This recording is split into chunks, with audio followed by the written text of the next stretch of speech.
విడవలూరు మండలం అలగానిపాడిలో వెలిసిన శ్రీ బంగారమ్మ తల్లి ఆలయంలో దేవీ శరన్నవరాత్రి ఉత్సవాలు ముగిశాయి. ఉత్సవాలలో చివరిగా గ్రామోత్సవాన్ని అంగరంగ వైభవంగా నిర్వహించారు. వివిధ పరిమళ పుష్పాలు, విద్యుత్ దీప కాంతులతో తీర్చిదిద్దిన ప్రత్యేక వాహనంలో అమ్మవారి గ్రామోత్సవాన్ని నేత్రపరవంగా నిర్వహించారు. మంగళ వాయిద్యాలు, భక్తి గీతాల మధ్య భక్తులు అమ్మవారి నామస్మరణల మధ్య గ్రామ పురవీధుల్లో గ్రామోత్సవం కమనీయంగా సాగింది. అమ్మవారి గ్రామోత్సవాన్ని తిలకించిన భక్తులు తన్మయత్వం చెందారు.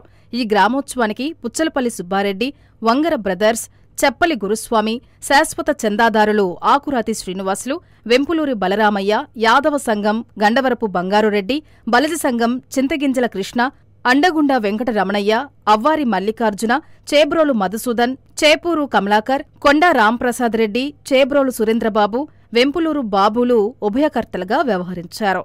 గ్రామోత్సవ ఏర్పాట్లను ఆలయ కమిటీ సభ్యులు పర్యవేక్షించారు.